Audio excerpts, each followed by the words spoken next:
Crystal looked at me and she goes, Lori, that was prior knowledge. I didn't tell him that. That wasn't in the lesson I just read him. He just knows that. I went, oh gosh, okay, wow. There's something exploding here. There's something amazing here. And that's when I knew. Welcome back to the Sunshine Cafe. We are pouring positive back into the world and elevating how you lead life with faith-aligned conversations. So let's dive in. Welcome back to the Sunshine Cafe. I am Lisa Roers, your host. And gosh, in life, have you ever been in one of the circumstances where maybe you have a little one at your house and you can't communicate with them? Like you don't understand what it is they need or want. And if you just understood it, you would do all you could to meet their need because that's what we do as parents.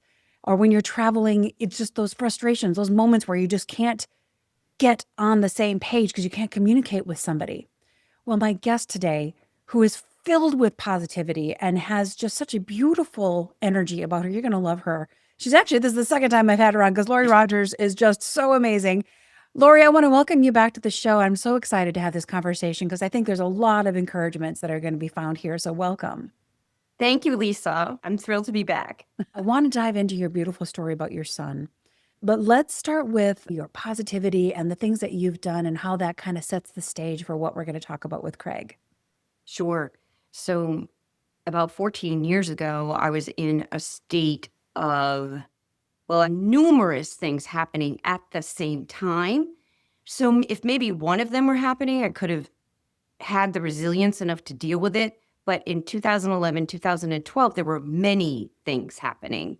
The recession, our business was in the tank. My daughter was home suffering from a head injury. Craig, our non-speaking son, diagnosed with autism, was transitioning from high school into the adult world, and we had to start creating the option for him.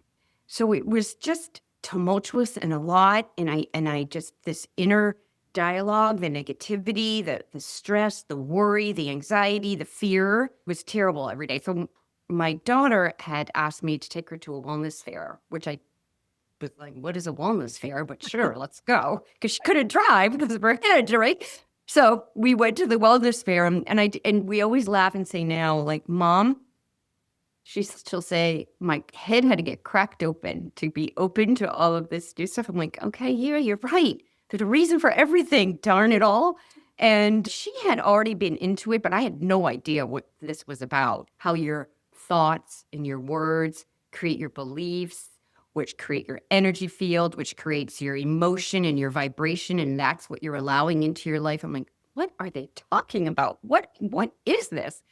And learning about how we as humans were built for compassion and love.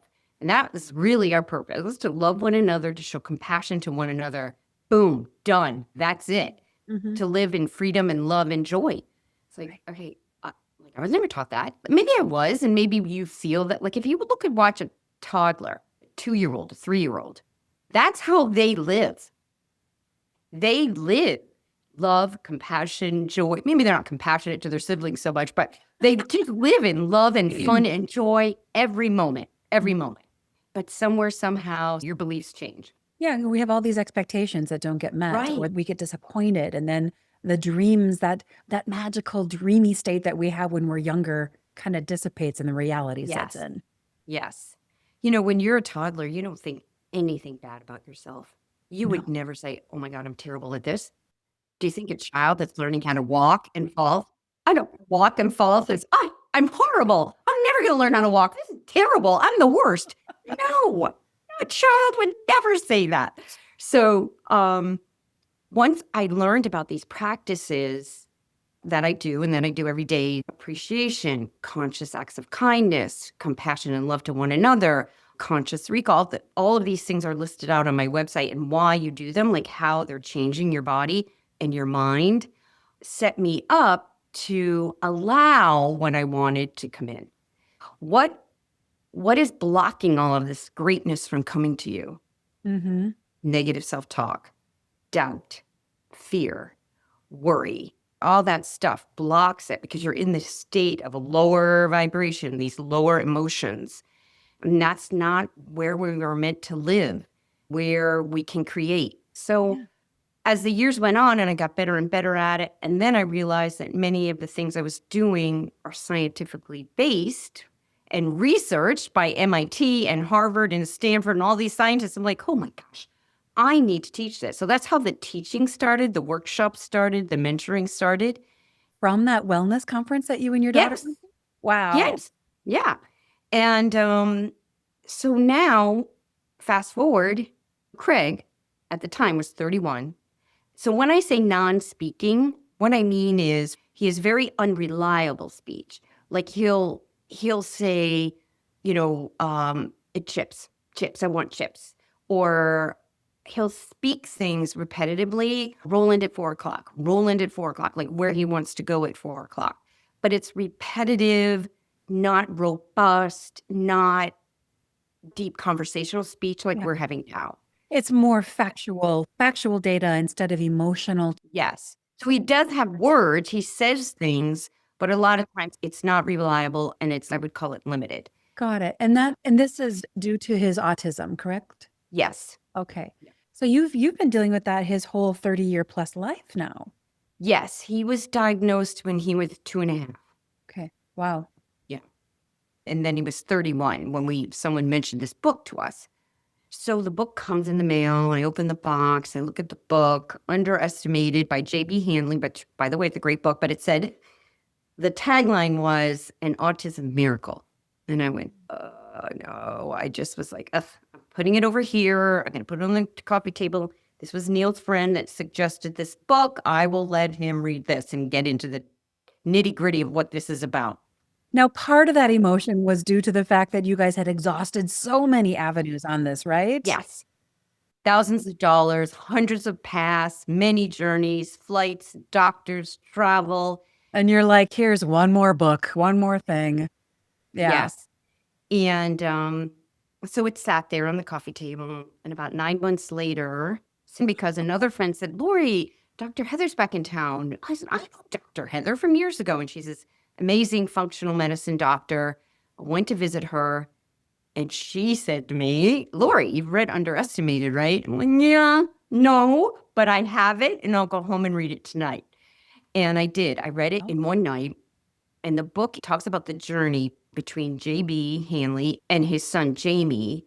And his story is just as same as Craig's story, and how they found spelling to communicate, which basically means you take a board like this, really high tech, and teach these young adults and kids how to point with a pointer to the letters to spell out what they want to say.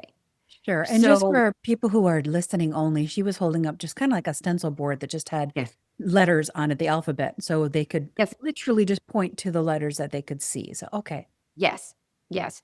So the book is a beautiful story. It's amazing. The next day, I called the International Organization of Spelling to communicate, and I called them. I said, where's the closest practitioner?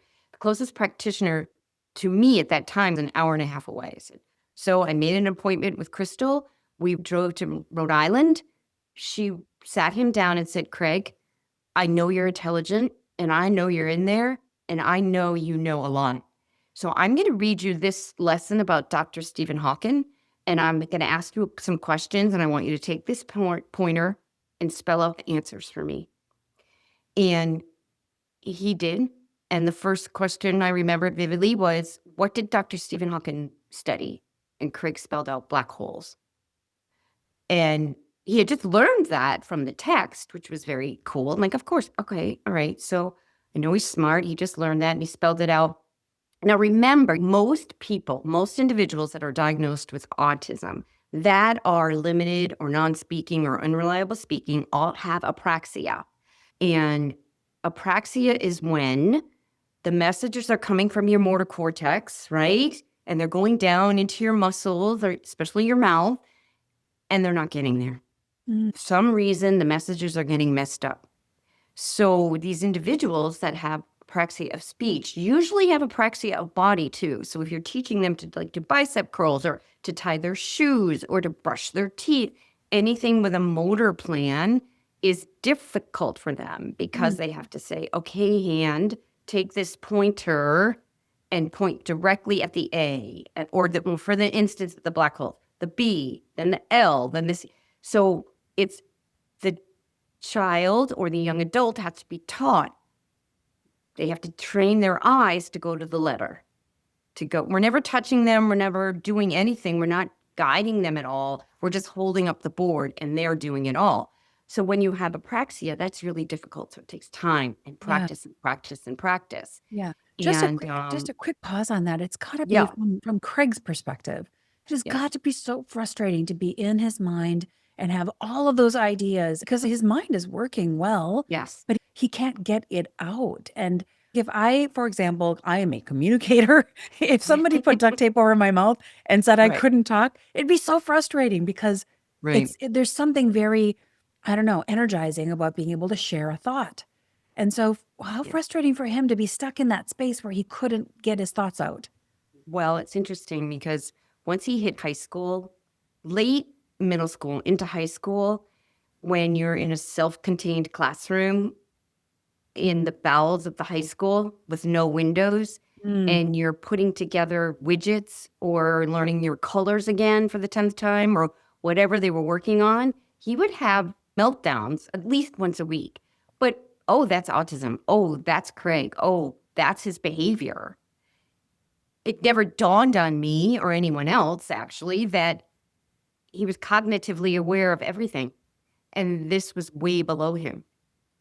Yeah. And that story of Jamie in the book is the same story. He was having breakdowns, not breakdowns, but episodes or just frustration and just mad. And they couldn't say, you goobers, I know calculus. I don't want to do my colors again, Right. right? He knows biology. He knows algebra, which we didn't know he knew. So, can you imagine? It's so interesting to me that where your knowledge, your goals, your thoughts, everything you learn, that's stored in these two sides of your brain right here. Mm-hmm. This is functioning very well. Yeah. It's the motor cortex part that's not functioning very well. And that Right. has nothing to do with intelligence. Right. When I talk to younger parents, I tell them, your 5-year-old, your 6-year-old, your 7-year-old, they are cognitively aware of everything you're saying. They understand you. They may not be able to do it. It's not because they don't want to. It's really because they physically can't. Mm-hmm. So if you're sitting there with your child and you're telling him to, okay, pick up the red ball. You've got 3 balls in front of them and you've got a yellow ball, a green ball, a red ball. Pick up the red ball, pick up the red ball, pick up the red ball. And they know which ball is red and they know what a ball is. And they're telling their hand to go over there and get that. But when you have apraxia, your hand's not listening to you. It's not about cognition. It's about, I can't make my body do that. Yeah. So you just have to keep practicing and practicing. And that's the way a lot of these kids are taught, unfortunately. So if some practitioner is doing that with a child and he doesn't know what the red ball is, it's like, oh yeah, heck yeah, he knows which ball is red. Mm-hmm. But most intelligence tests make you do something with your body. Go get that, fill in this circle. And if you don't have the motor planning, you're not going to score well on the test. Right. So, or go get that, go do that, that kind of thing. Yeah. Once Craig got fluent on the board, and now he's on a laminate board. So you kind of graduate from the stencil board and the pointing, and as your motor planning gets better and better, you graduate to a pretty little laminate board, and it has numbers on the back because we do a lot of math. And then the next step is one of his goals. He wants to learn how to use a keyboard so that he can type independently on the keyboard, and then the iPad can speak for him. And I asked him, why do you want to type on a keyboard? And he spells out here, Mm-hmm. because I want everyone to see how intelligent I am. Wow. And I'm like, okay. And I asked him, how do you know history? How do you know biology? How do you know algebra and exponents? And how do you know how to multiply fractions? I barely know how to do that. And he said, I heard it. I could hear it in high school. I heard it and I learned it. And so he does have exceptional hearing. So I asked him about his education and how he feels about it. And he spells out, they just didn't know. He's not mad. He's not angry. He's not resentful. I like want to cry because I'm like, he's not at all. All he does is show love and compassion. Wow. He's already living in that higher state, always, always. And he says, I'm so happy that I am spelling now. They just didn't know. Lori, So what was it like for you in that first functional medicine appointment that you had down in Rhode Island when you first saw your son starting to spell things out? What was that moment like? I thought, oh, yeah. Oh, wow. Okay. Now what do I got to do tomorrow to make this all? That's what I was thinking. I wasn't on the floor crying. I wasn't. I just knew. Like, this is the avenue he has. This is what tool he was missing. Okay. Yes. Got it. And I honestly, in the first session, I'm not so sure I really believed it. Mm.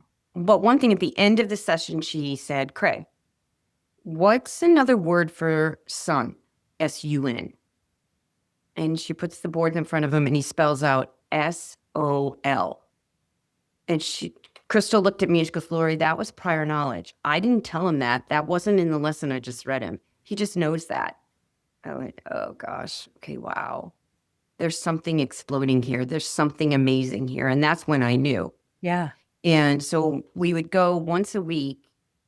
And then Crystal taught me how to do it so I could work with Craig at home and really get him good at the motor planning and finding the letters. And it was never a question of cognition or his intelligence. It was always, help my body do this, please. Now, I will say, and I tell parents this too that are starting out, for the first month, he would whine and cry and stomp his feet at the door wanting to leave because it's hard. It's hard work to teach your body something new, right? So Crystal would say, okay, Craig, you can stand over there, but I'm going to keep reading. So the next week we go, she's reading a paragraph. She goes, okay, Craig, I'm ready to ask you some questions. He'd come back to the chair. She'd put the boards in front of him. She'd ask the question. He would answer it and then go back to the door. So listening has many forms, right? Like just because he was over there by the door screaming to leave, he is still hearing it and he was still learning what she was telling him and teaching him, and he came back. So as his body got better at it and better at it, those episodes stopped and he just didn't stand by the door anymore. But it's hard work for them, and their bodies get dysregulated, and that's another thing about apraxia is that dysregulation and the anxiety that you feel over that. So the thing with apraxia is sometimes you can't make your body do something you wanted to do, but you also cannot stop your body from doing something it's doing. Mm-hmm. So one day he said to me, I want to learn how to stop my hands from flapping. He knows he's doing this. Right. He doesn't want to do it, but he doesn't know how to stop his body from doing it. So cognitively, he was aware of that. He's been aware all along. It's a beautiful thing. He knows all of his cousins. He knows where they all live. He knows his aunts and uncles. He remembers holidays and things we did as families and such. But at family events or whatever, he would never go up to any of them and hug them or talk to them. He couldn't. He didn't have that way about him, but he was cognitively aware and knows them all. Yeah. This is just such an interesting conversation, Lori, because my brain is just whirling on so many different things I'd love to ask you. Because first of all, when you guys were in that first spelling session, you must have kind of been, wow, like this is like the tip of the iceberg of all the things that my son Craig knows that I don't know he knows. This is just like the tip of what I have to just open up this door to find out what else is there. But it's also, it's an amazing awareness for not just autism, but our kids in general, and for even just acknowledging how different people communicate.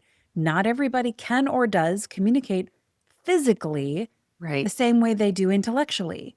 So it's a really interesting thing to be aware of how different the intellectual ability is from the motor connection of our muscles and our body moving. Right. Right. One day he hands me the board, said, oh, you have something to communicate. He spelled out, I am not autistic. I said, oh, okay, well, why? What does autistic mean to you? And he says, it means stupid. And I said, oh, are those your words or someone else's words? Someone else's words. I said, okay, bud, well, I've got some stuff going on here. What do you want to be called? Yeah. And of course, I'm an idiot. And I put the board in front of me. He goes, I am human. Oh, I have apraxia. Like, okay. Yes, you are a whole, amazing, beautiful human. I know that. And yes, you have this thing that we all call apraxia, and that is giving you the symptoms that are labeled in this spectrum, in this autistic spectrum. we have such a propensity, a desire, a drive almost to label people, don't we? Mm-hmm. And I don't know if it's necessarily good. I Yeah. know that in the scheme, technically and legally in our medical treatment system, you cannot give a drug to something unless it has been labeled with a diagnosis of some sort. Mm-hmm. So I know that drives our propensity to label things, but names are powerful. And when you give a Mm-hmm. label or a name to a young child, or constantly are bringing them to the doctor and they're feeling like there's something wrong with me. Like that goes right back to what you were talking about at the beginning of our conversation about how that starts the wheel turning of negative thoughts that there's something wrong with me. I know. Well, you just Yeah. triggered something because I was thinking about that last week. And I'm going to tell you right now, when he was 2.5 and diagnosed, I said, okay, what do we got to do to get him back? What do we have to do to recover him? That's what I did for 20 years, is Wow. searching for ways to recover him. So he grew up with that energy and knowing that mom and dad were trying to recover him because there was something wrong with him. Right. And I talked to him about that a lot. We didn't know. Now I look at him in a whole different perspective. You're a whole amazing human, and I want your body to function as best as it can. So that's what I tell them now. So when we go to the chiropractor, when we go to do the energy work, when you're meditating, when we're doing your acoustics healing or the mat or the infrared light or whatever we're doing, I'm doing it so that your body and your nervous system can function at the best level that it can. Yes. And that's the right motivation. Yeah. But oh my gosh, all I wanted was my little guy back. But Exactly. he was already there. Yeah. He was always there. And I gave him that energy of feeling that he wasn't. You didn't know. He forgives me. Yeah, exactly. Um, And but his it's teachers in high school, they didn't know either. I mean, he has such a no, heart to forgive and to understand the yes. perspective way more than we do. Like he gets it. Yeah, that's amazing. No. And now you've shifted that. And now you're also not only recognizing it, but you're helping other families realize how not to put those limits on their kids and how to open them up to the best version of themselves. Not that they're lost and not that they're not whole, but that they are just learning. Their body's just learning on how to be the best it can be.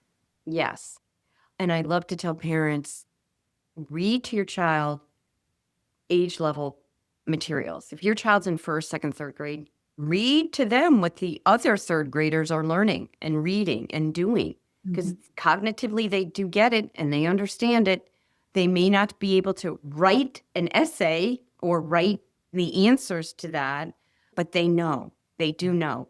Yeah, So treat them as if they do and read the books and do the activities and go to the museums, just like you would with anyone else. Now, I know it's hard because sometimes these kids yell or cry or have tantrums, and it's hard because there's many things we didn't do with Craig or left him home or didn't do as a family as a whole because of his behaviors. yeah, And I didn't know how to manage that. And he was so different from the other kids. right. And yeah, so it was crusher. But I try to help parents work through that that's a normal human reaction. But they're in there and they're whole and amazing. And if we can help their little bodies feel better as best that they can, then let's do it. Exactly. Yeah. Our bodies and our brains go through kind of that challenging process when we're trying to learn something new. Like you were saying, that Craig had gone to the door and he didn't want to be learning. And that is part of the process. And I commend you for being patient and calm through that and allowing him to work through it how he needed to. And I would say that same lesson applies to all of our kids, all of Mhm. our family members, and all of us. When we're learning Yes. something new, our first perspective of it is really uncomfortable. It's uncomfortable. It's frustrating. I don't understand it. My brain doesn't make the connections. And we have to acknowledge that that's part of the process of those neural connections starting to be created. And it's just a matter of repetition before that uncomfortable feeling starts to go away. But I really Right. commend you for being patient through that with Craig. Thank you. I don't know back then if it was patience or just damned determination. I'm Yeah, going to make this right. that's It's right. probably both. A little of But both. think about when you're teaching your child to tie their shoe. The practice, the practice, the practice until that motor planning is set into your brain, Mhm. and they can do it probably with their eyes closed now. So Exactly. it's the same thing. And God bless that they've realized the neuroplasticity of our brain.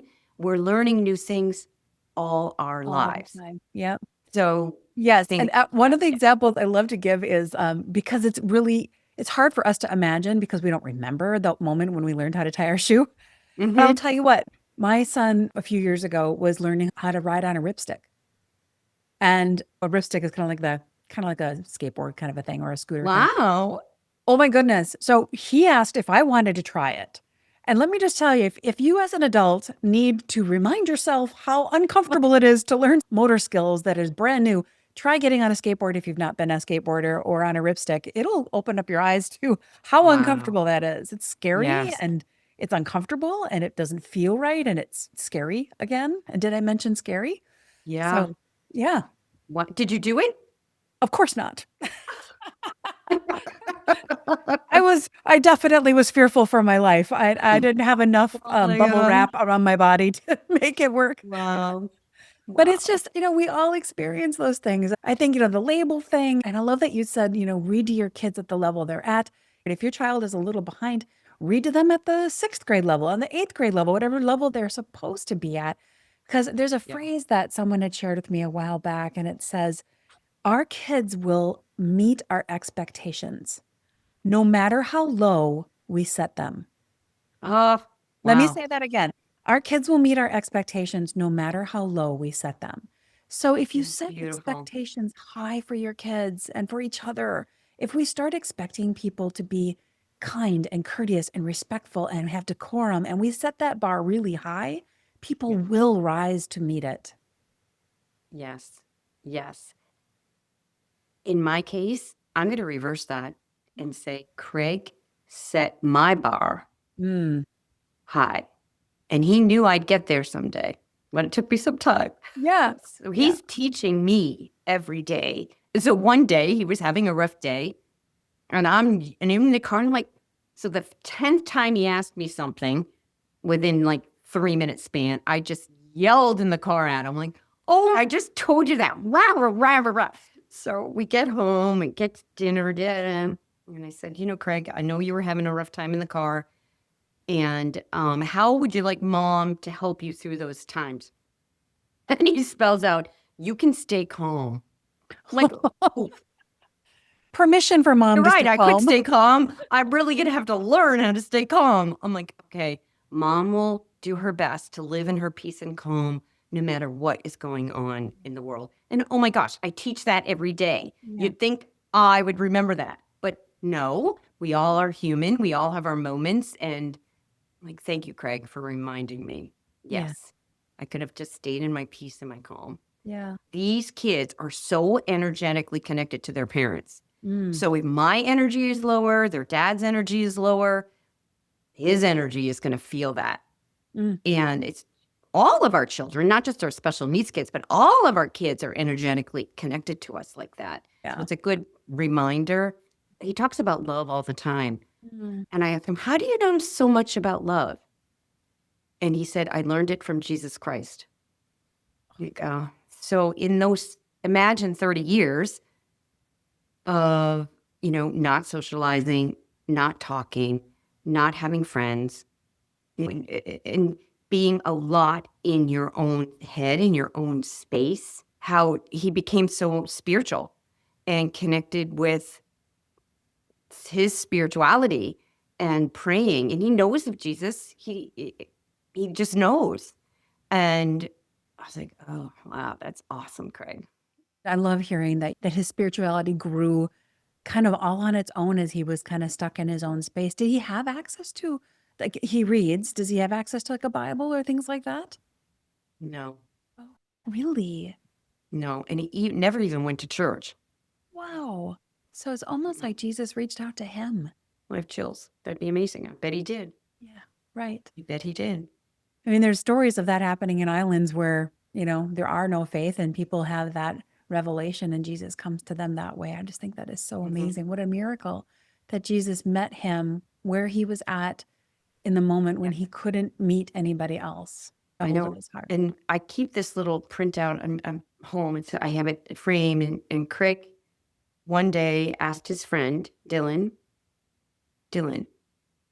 when will the world realize the only thing that really matters is love?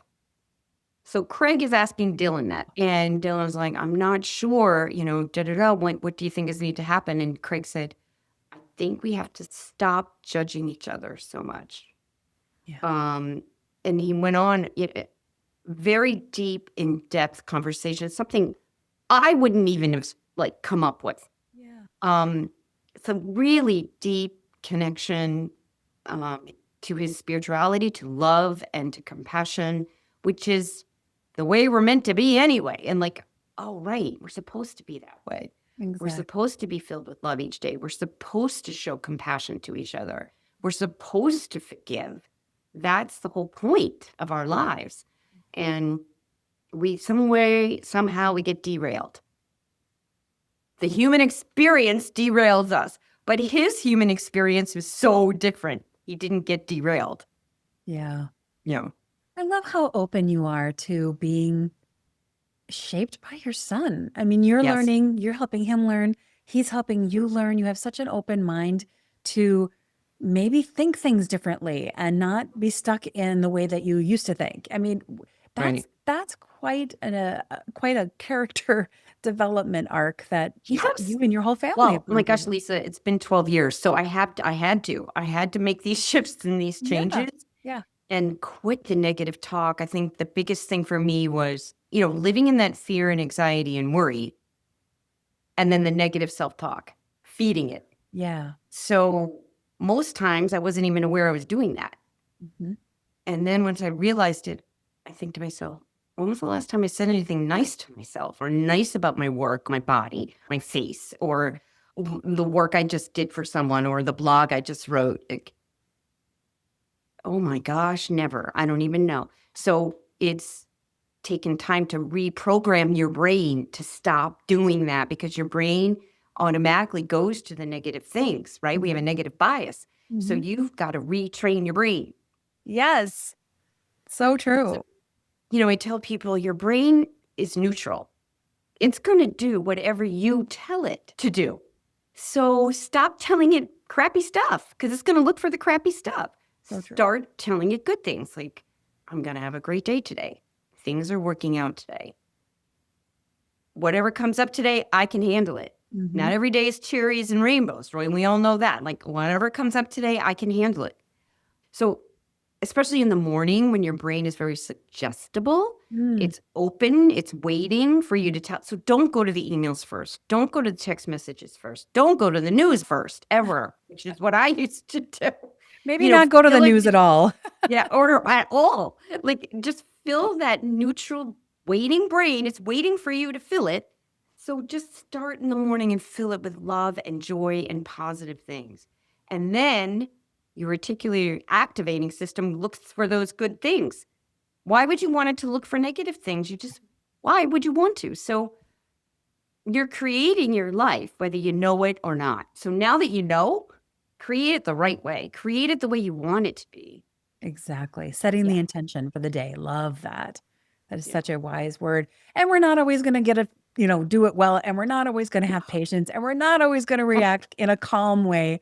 But it's a journey. It's not up to the every moment, So we fail, we forgive, we reset, and we move on. Exactly. Yeah. Yes. Oh, well, Lori, I am so glad we had you back. We're going to have you back again. I just love the conversations with you. And I'm so excited about the journey that you and Craig and your whole family are on, both individually and together as a group, and all the things that you're learning. Thank you.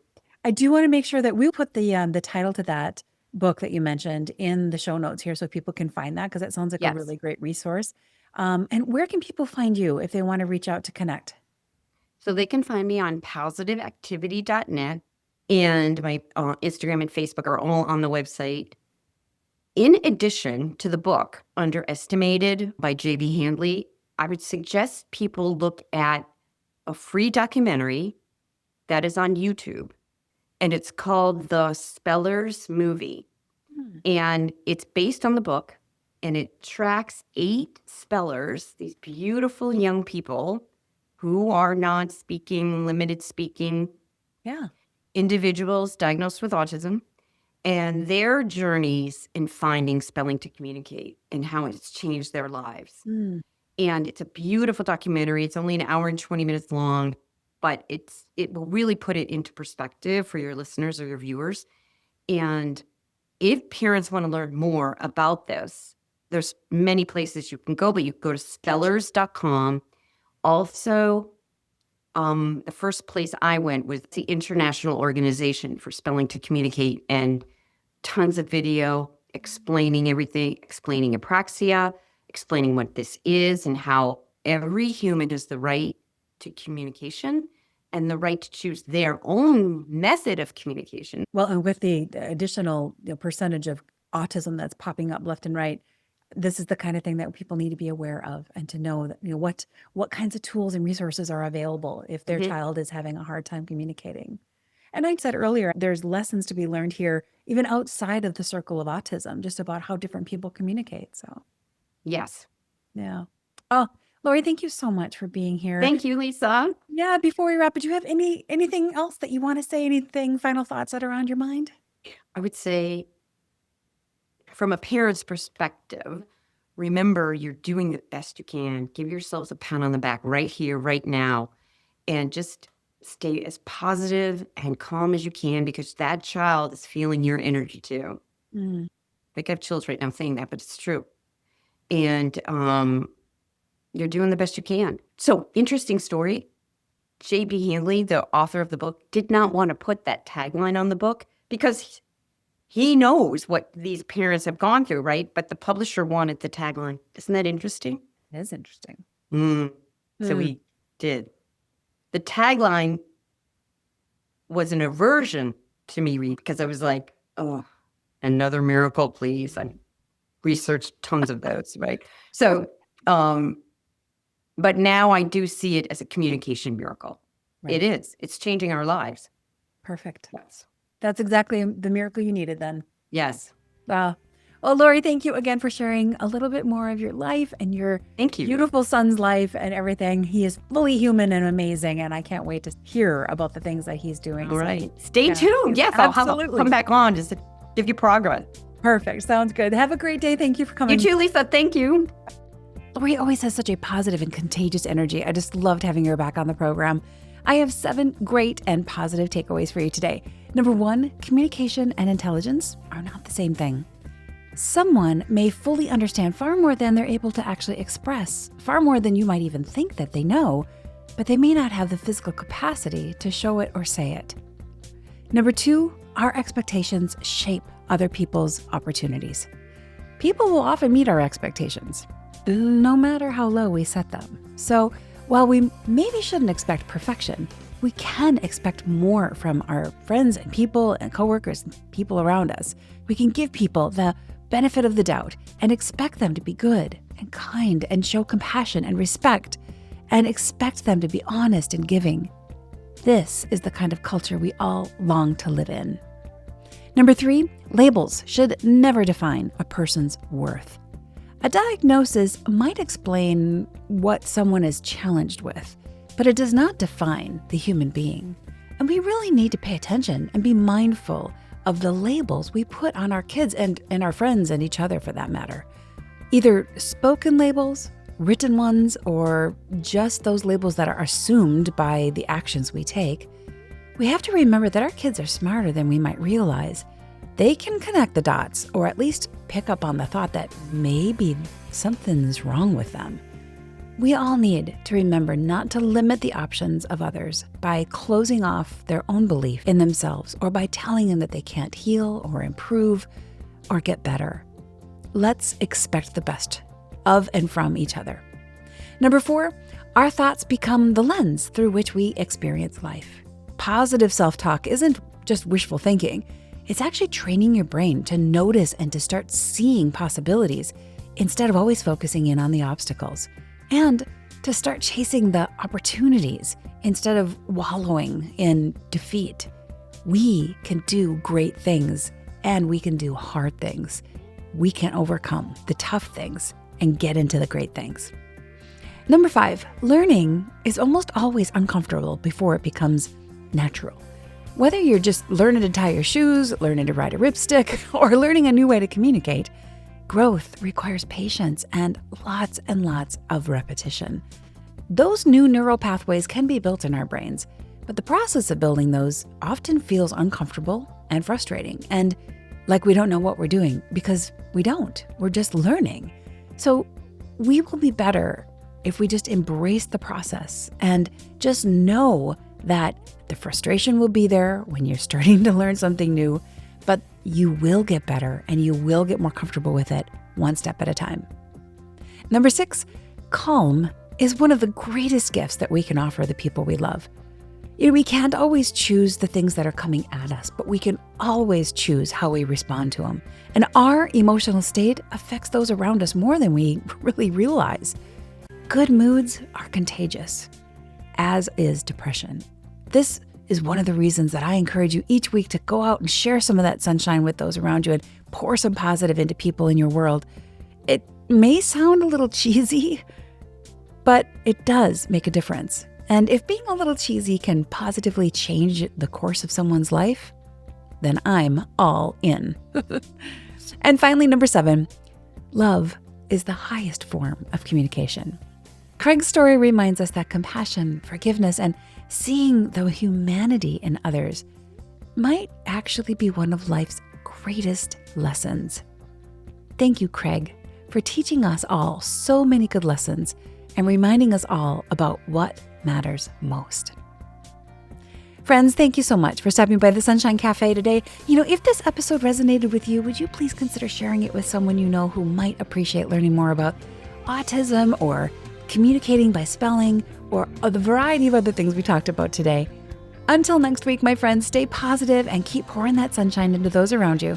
And I look forward to seeing you back here next week at the Sunshine Cafe.